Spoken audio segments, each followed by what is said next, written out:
Hi, welcome to the program today. I have Stephen Aniston, Goldman Sachs, Stanford University, hedge funds, and now running his own little empire at vixcontango.com. We had him on a couple, what was it, 2 years ago? And welcome back to the program. I always enjoy having people way smarter than me on the program because maybe it'll rub off by osmosis or something. Welcome back, Stephen. Thanks again. Everything's good? Yeah, everything's great. Thank you. Thank you for having me. Remember last time we talked, I told you the VIX is going to start going up. Watch out. That sure turned out right. Yeah. Yeah. Yeah, I remember you were on the... Right before Vomageddon that we talked about? Yeah, I think you came on twice, and I can't even remember, but I know that you were clearly on the sidelines ahead of something that might happen, and it certainly did. So I'll never forget that one. One time on the sidelines saves so much, Yeah. Yeah. So I wanted to provide them some context, and I'm interested to see your views also, just like on the market and what's going on right now, and how we're really going to move forward with things, because I think people are kind of perplexed right now and need to be walked in off the ledge a little bit, possibly. Yeah, I mean, so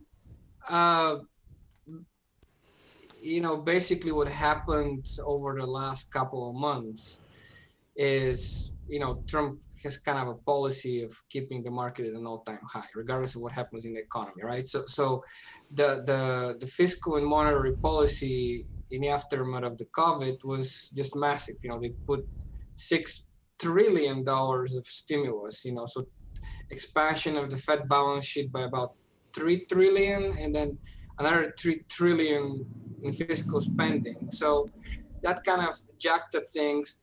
What really saved the market, though, was the Fed going in there and buying corporate bonds, right?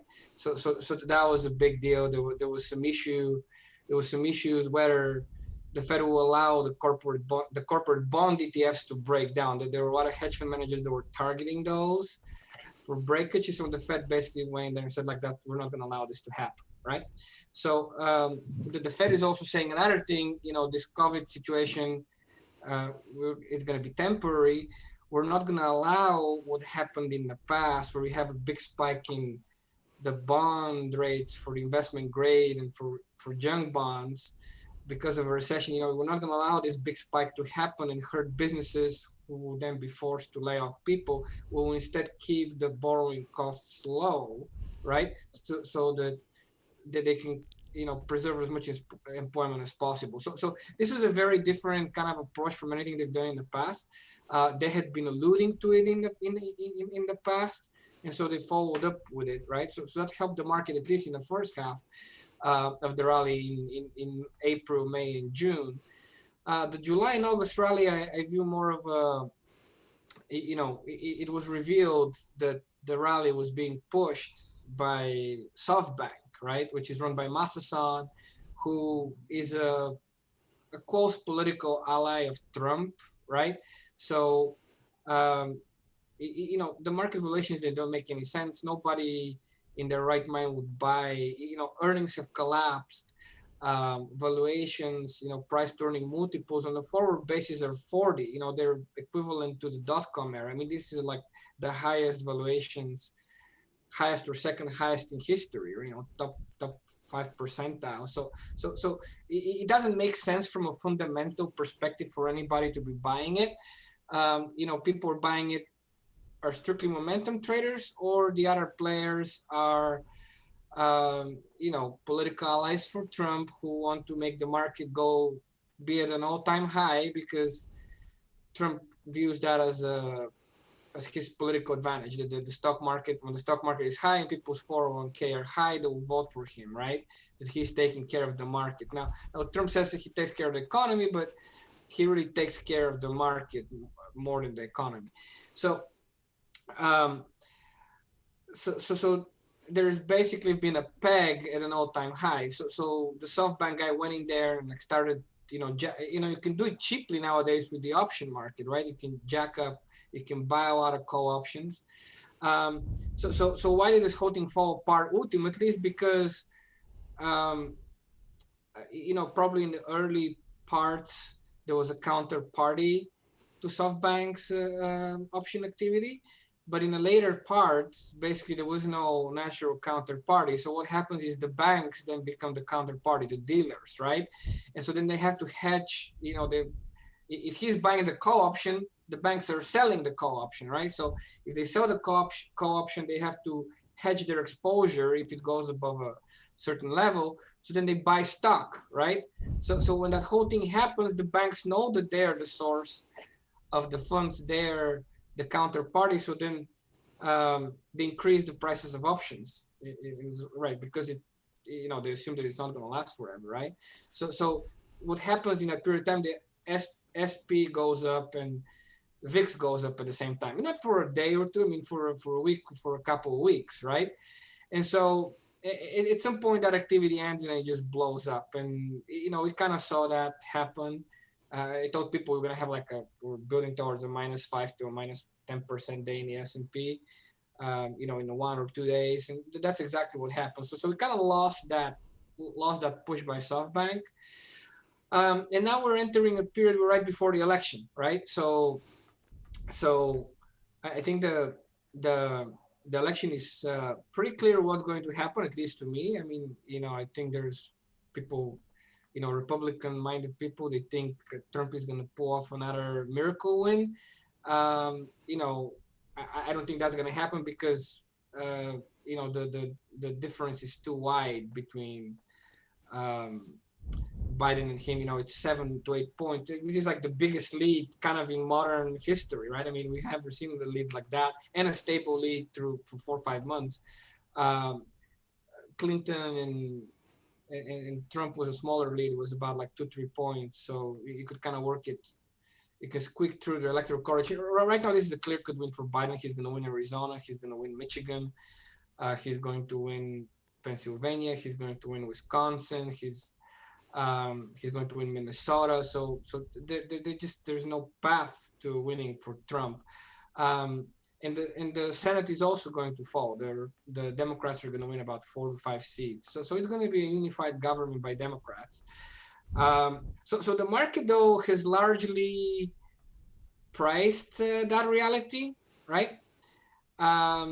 So if you look at the VIX and the VIX futures, so I think one of your questions was, why there's such a big gap between the VIX and the VIX futures, right? Um, so the first explanation people would have is, well, there's an election premium. That's the classic case. You have a premium for some kind of an event. You have an event-based premium.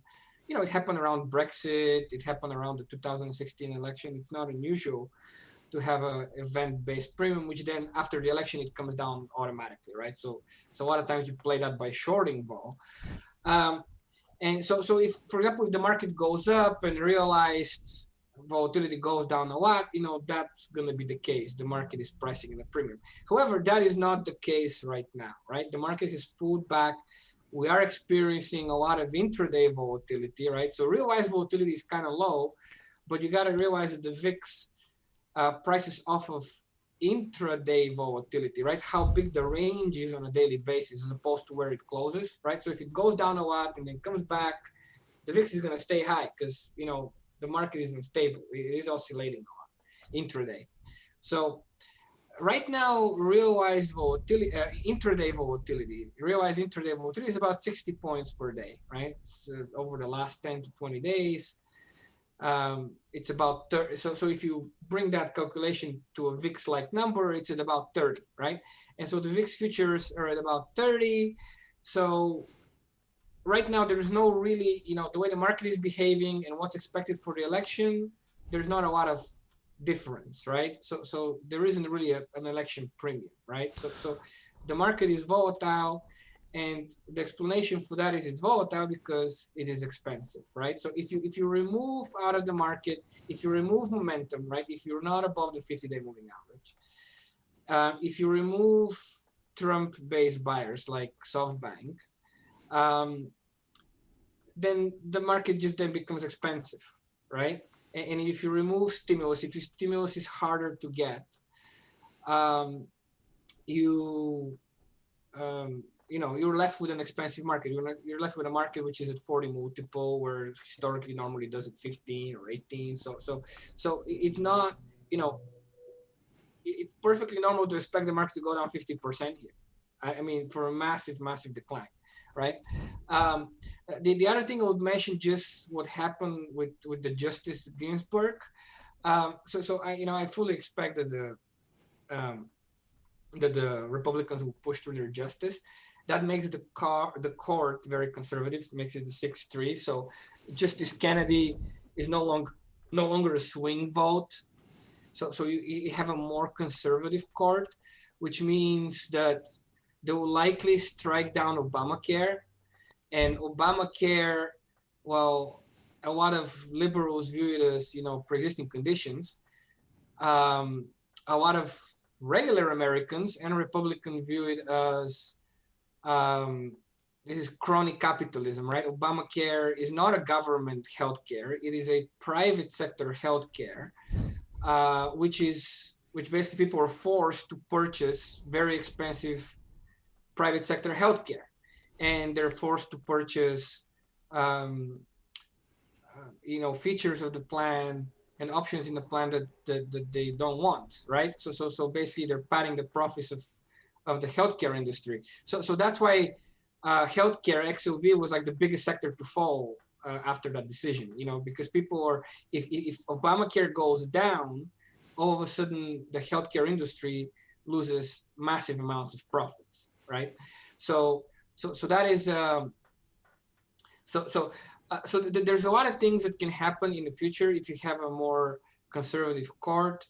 Um, it will break some of the chronic capitalist parts in a system. Also, the other thing is going to do, like, so if you have a more conservative court, right, and you have Democrats in power, what happens is, you're no longer going to have the stock market peg that Trump has, right? I mean, he's not gonna, Biden is not gonna say the market is pegged on all that high, right?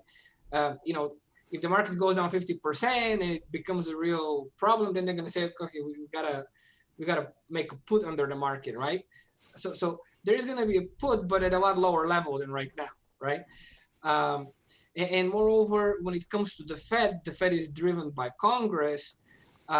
Democrats have absolutely no desire to be buying corporate bonds. In fact, today in a meeting, in a testimony, Jim Clyburn, the head of the oversight committee, he was asking, why did you buy corporate bonds, and why did corporations pay dividends when at the same time they laid off 1 million people, right? The whole purpose of the care package and that setup of these Fed facilities was not to have layoffs, and instead you have 1 million people laid off. So this type of scrutiny is going to intensify, and basically the Fed is not going to be allowed to to buy more corporate bonds, to buy junk bonds, and to buy stocks. So I think there's a lot of rumors. People like to talk about the Fed buying stocks. That's just not going to happen, because Republicans believe in free markets when they're out of power, right? So they all of a sudden become free market people, and the Democrats don't believe in bailouts of the private sector. So what the Fed has done so far is basically the most they can do. What they can do, though, is, the Democrats can have a bigger fiscal agenda. They can do more government spending. The Fed then they'll ask the Fed to finance that, right? Um, but that's a different thing. That is not a bailout of the stock market and high yield bonds. So going forward is going to be, the market environment is going to become very challenging. Especially after a win by Biden. So that's what the VIX futures are telling you. These are the highest VIX futures for October election ever. However, they're not high because there is an election premium, so to speak, an uncertainty premium. They're high because the market expects, there to be significant corrections in the future.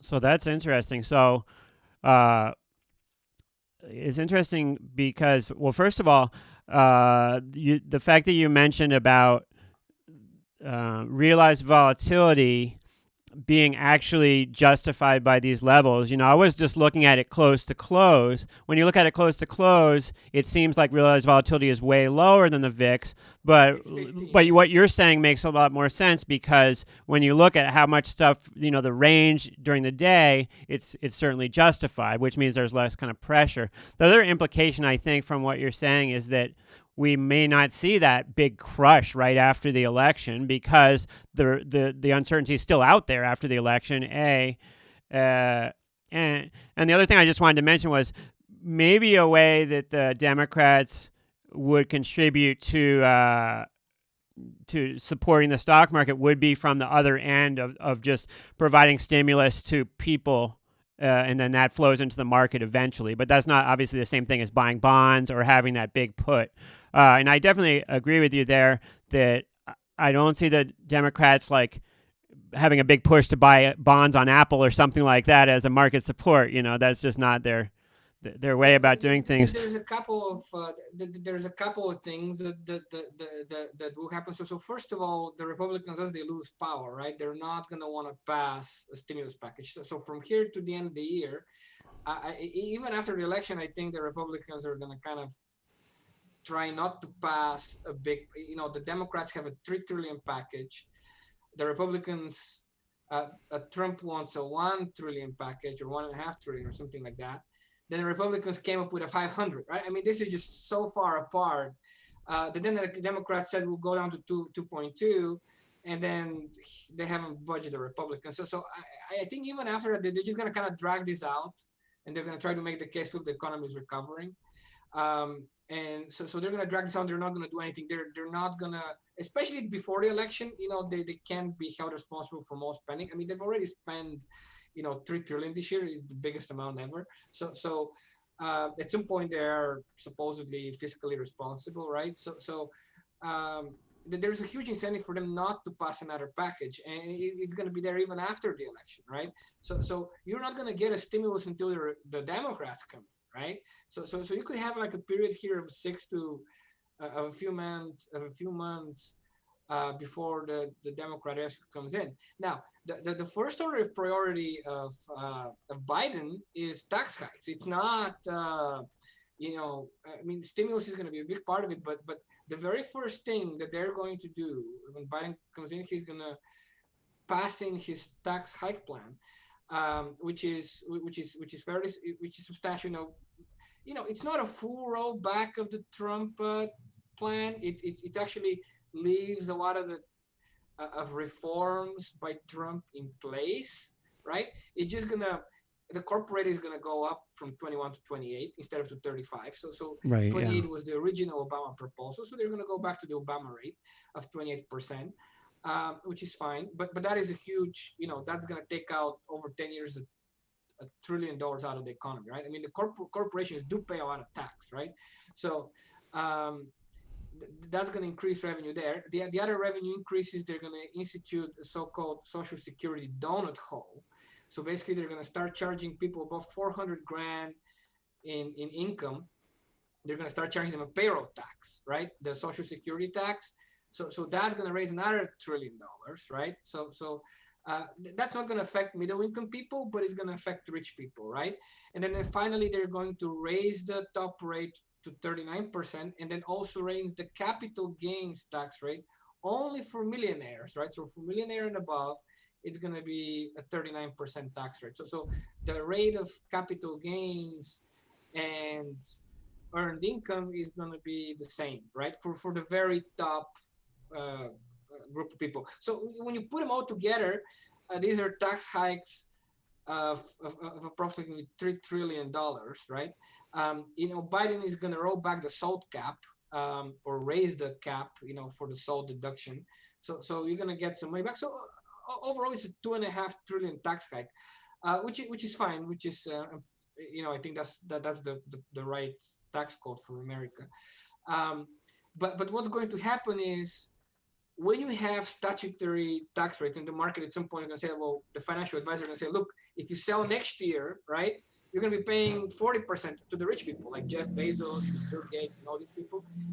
If you sell your stocks next year, you're going to be paying 40% tax. if you sell this year, you're paying 20% tax. Let's say you have long-term tax gains.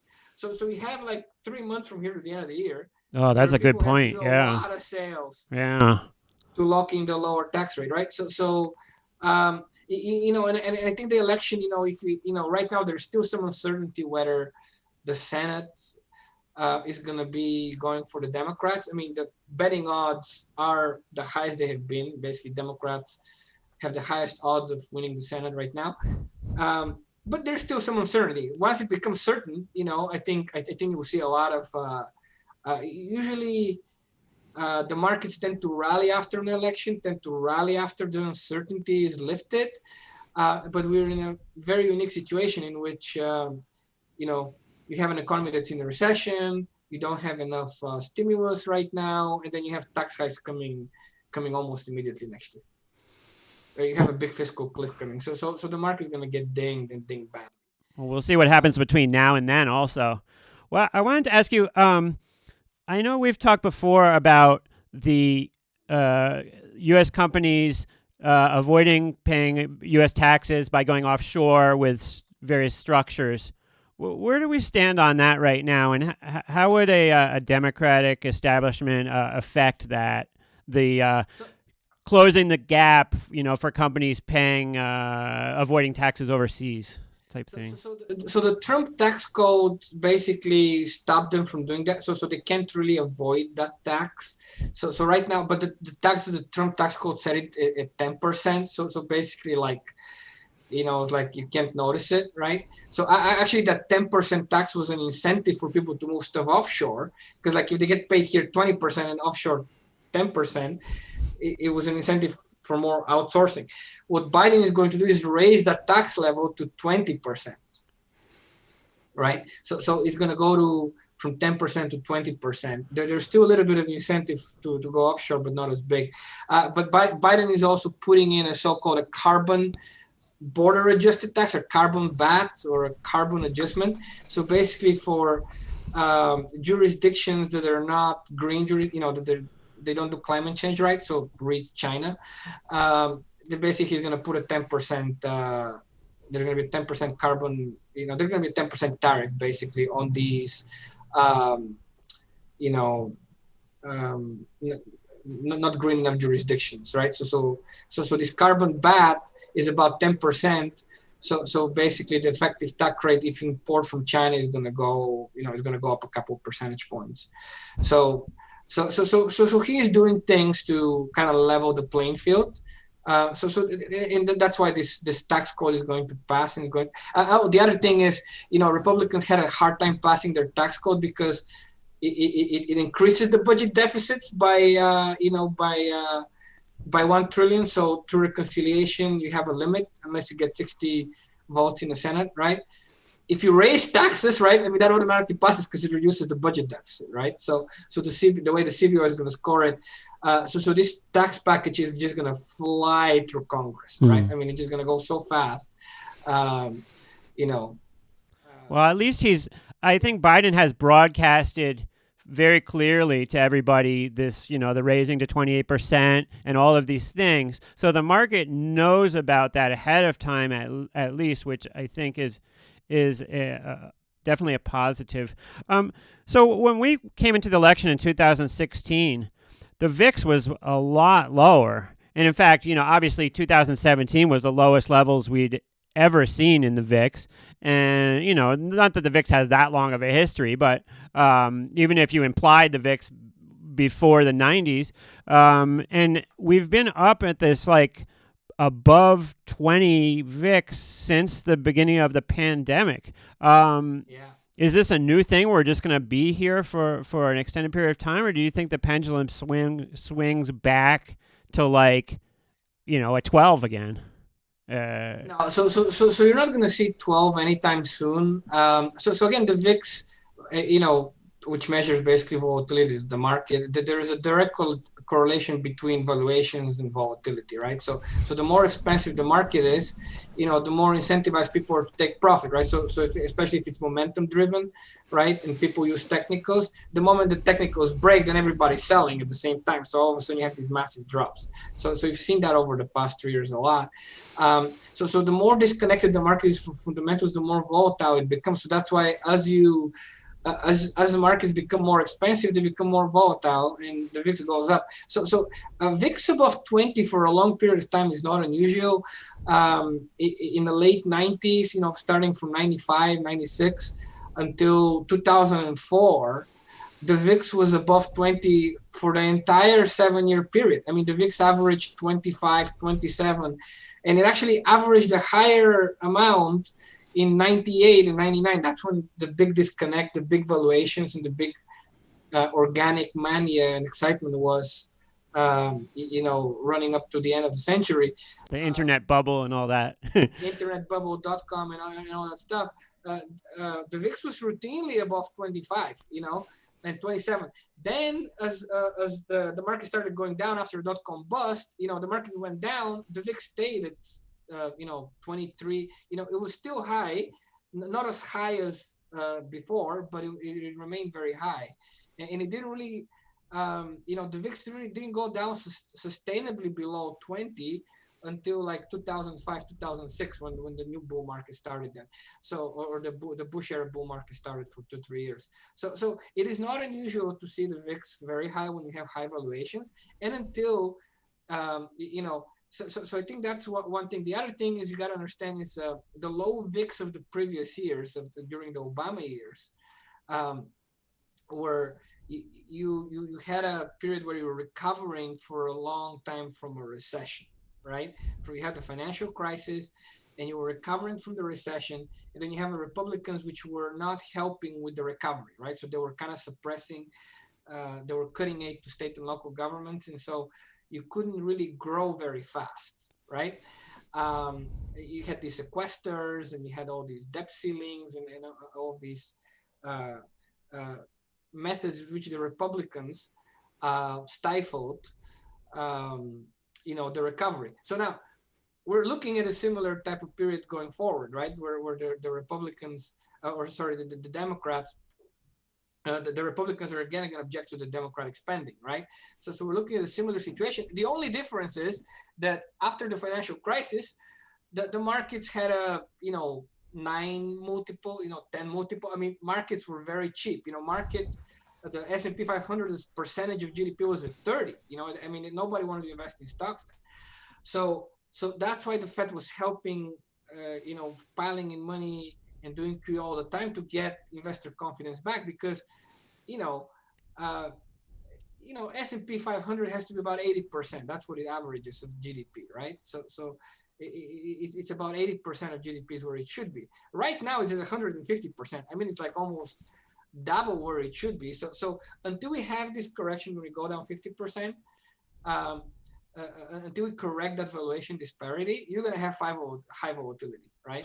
Then after we have that correction, then volatility may normalize, go down again to 16, but not before that.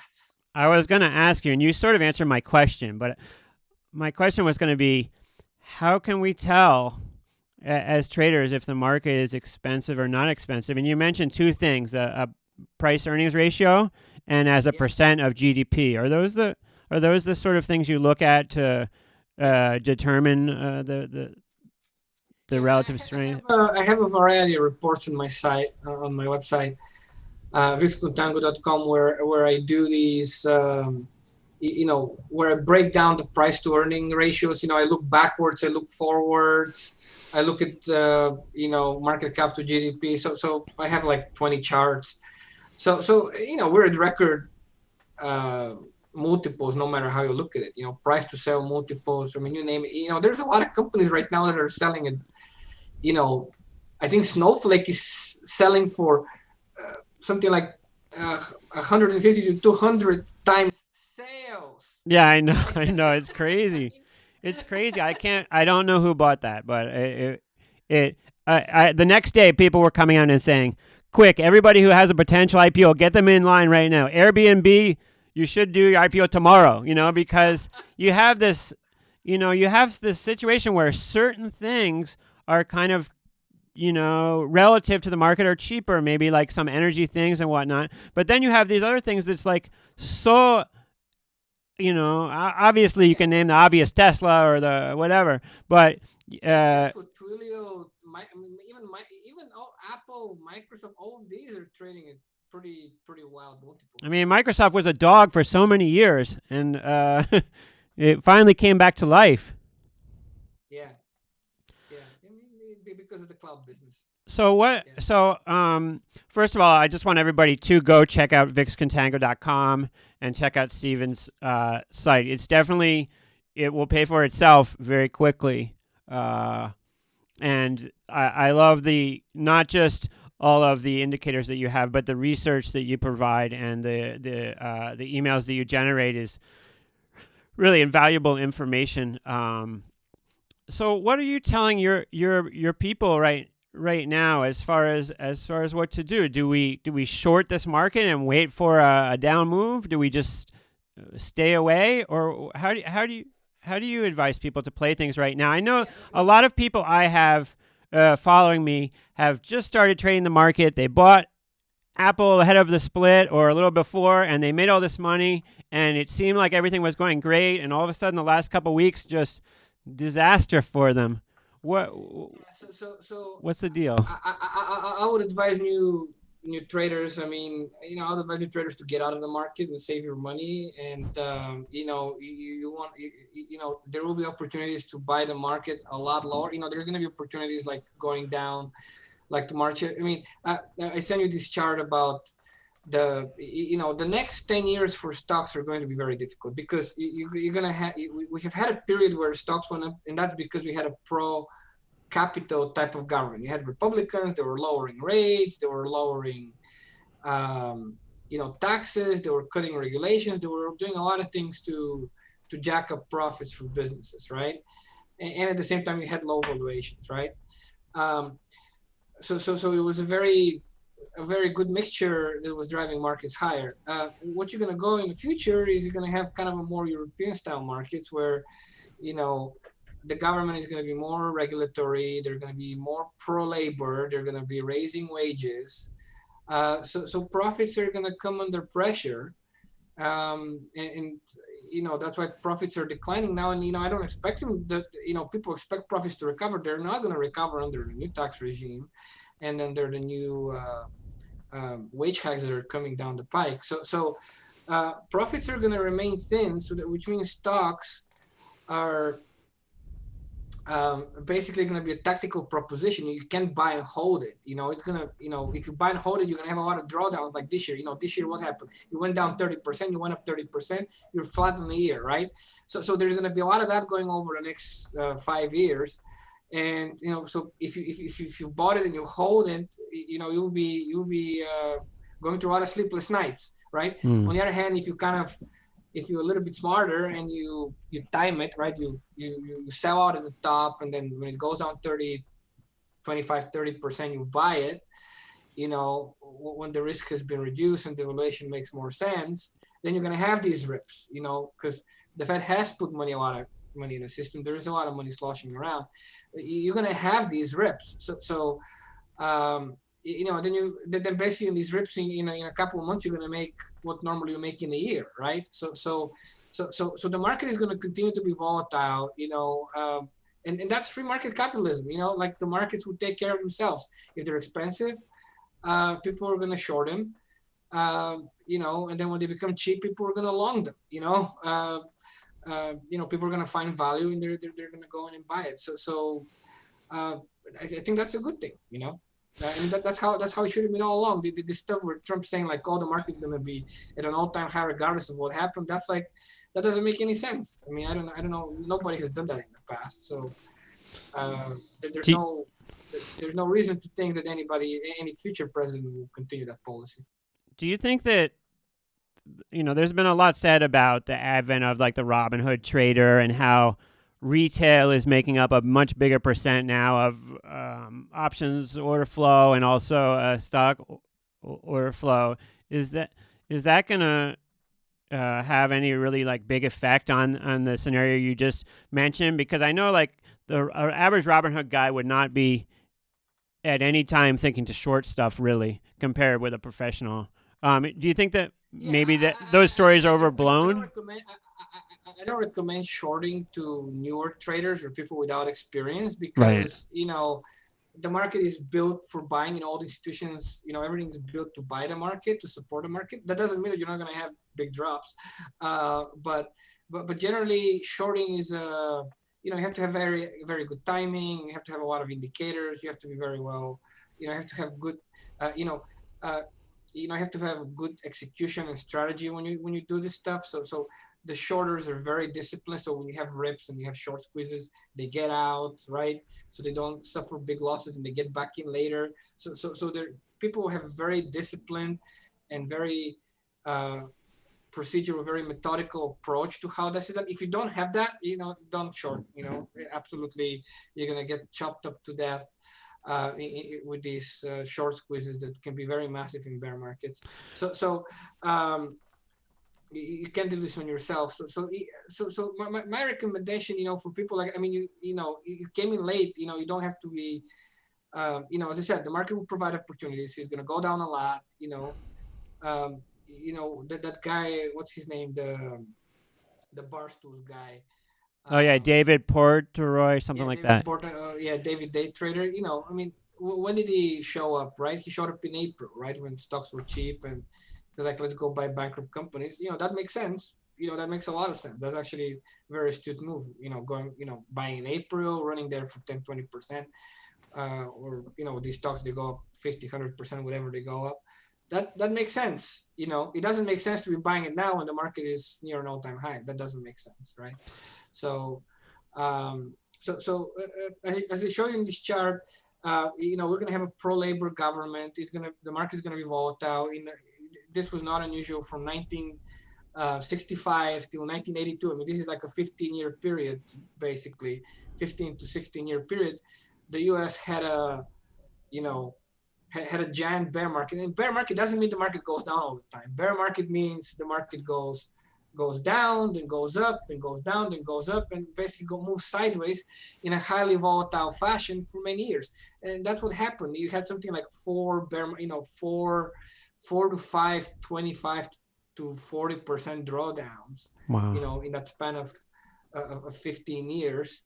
And then you had that many rips, to basically to the same level. It lasted for 20 years. It lasted for a long time. And we have a similar setup now. Let me. I'm going to let you go really shortly, but let me just ask you two scenarios. One, what if Trump wins? And two, how do you see the likelihood of this, nightmare quote unquote scenario where like it's a close election, stuff gets way drawn out? Because we've been talking the whole time now, kind of making the assumption that Biden is going to win, and that certainly is the odds-on favorite right now. But what happens if that doesn't happen, and what happens if the election is highly disputed? Because a lot of people have said, well, that's the reason why there's so much volatility right now, is because people are afraid that they're going to say it's mail-in fraud, or the mail's not going to arrive, this sort of thing. I can't speak for other people. To an extent, I don't even want to entertain a scenario because I'm so certain of it, right? There's nothing in the data that I see Trump could possibly win. I mean, it's just not possible, right? So that just kind of an impossibility to begin with. And so, and it's the same situation in. I mean, just the margins are so wide that even if he kind of comes back a couple, 90% of the people have decided what they're going to vote. There's no swing margin to take. So anyway, but I'll entertain this.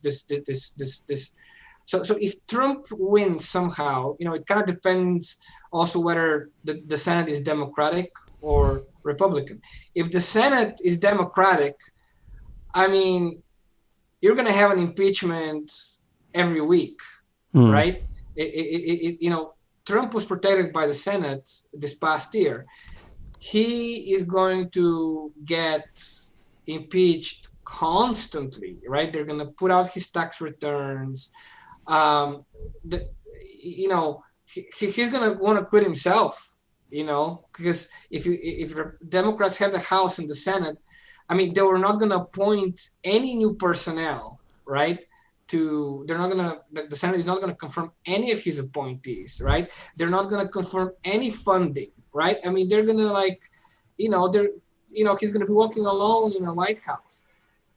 It's going to, Trump is a person that has triggered in a negative way a lot of people in the military, a lot of people in law enforcement, a lot of people in state and local governments.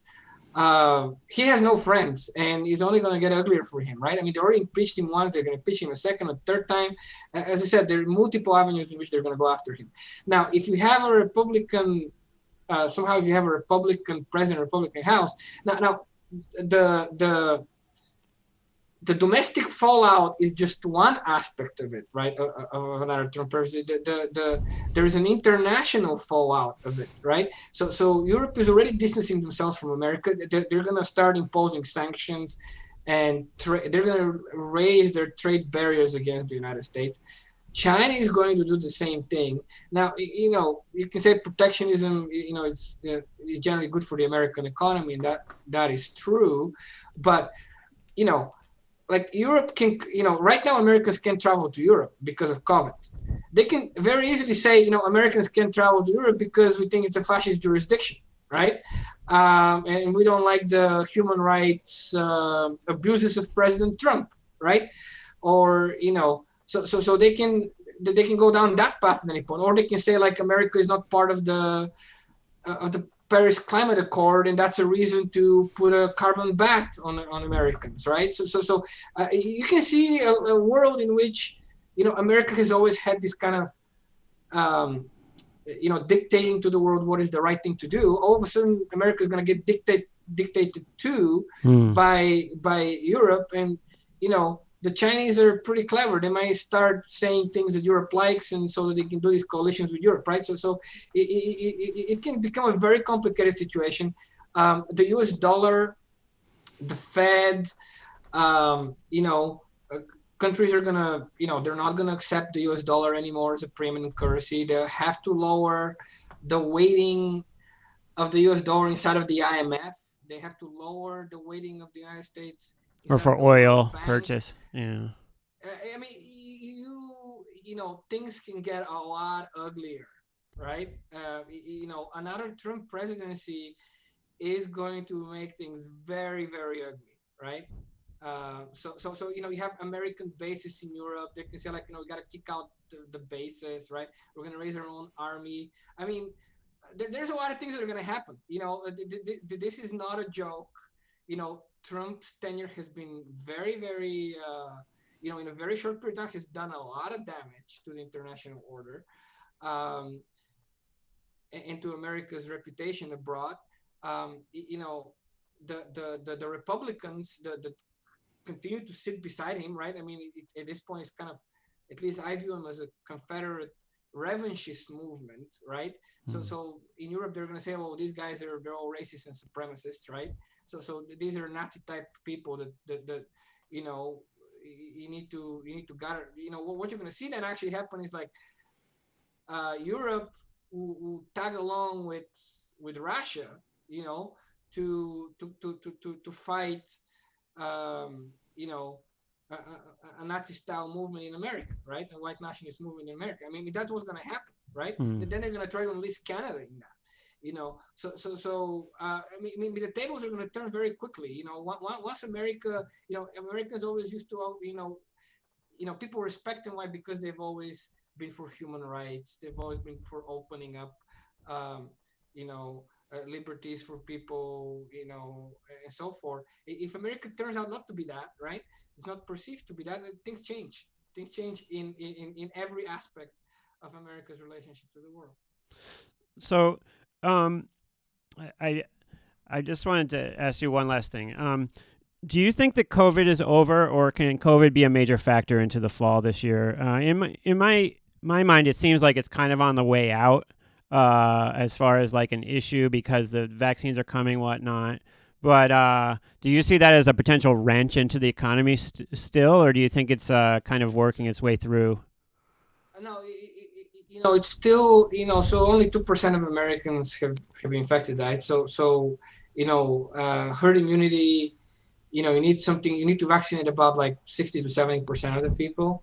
So you need to vaccinate 200 million Americans. So yes, you're right. Vaccines are coming, but they're mostly going to be for for emergency use, basically for for policemen, for doctors, for people that come in frequent contact with people. You're not gonna. Also, the vaccines that are coming, they target one strain. So there's about 20 strains of the COVID virus. So to have an effective vaccine, you need to have like kind of cover most of the strains. Right now, all these vaccines have only one strain, so you're gonna get one, but it's no immunity at all.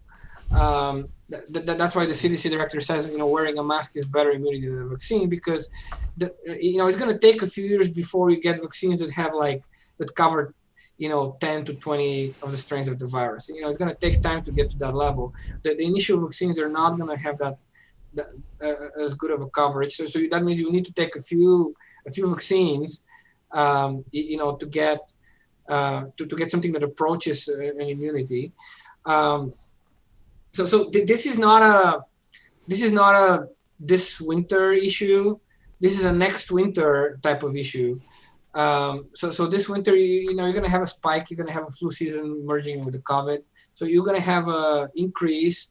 Do I think that you're going to have a nationwide shutdown like we had in March? I don't think that's going to happen because we know what the mitigation pressures are. We know more about the virus. So you're going to have a much more, less reactionary response to it. But you're still going to have it. You're still going to have spike. You're still going to have secondary wave. You're still going to have a lot of death. And unfortunately, it's going to stay with us it's going to stay with us it's not over. Right. Yeah.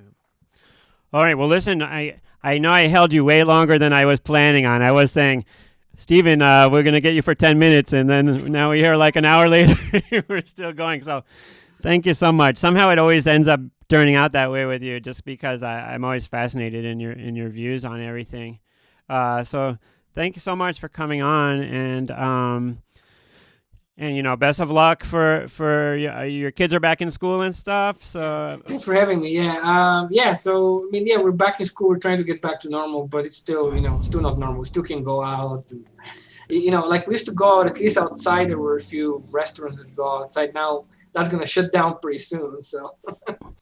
Well, everybody check out Steven's site, and like I've said, it's an invaluable resource, which really traders know that this sort of resource pays for itself very quickly with just one idea, and I can vouch for it from seeing it firsthand that it's a great spot. So go check it out, VIX Contango. I'll put a link in the description. And thanks once again, Steven, for coming on. And just stay with me after we close, and I'll talk to you for one more second. But thanks everybody for watching, and we will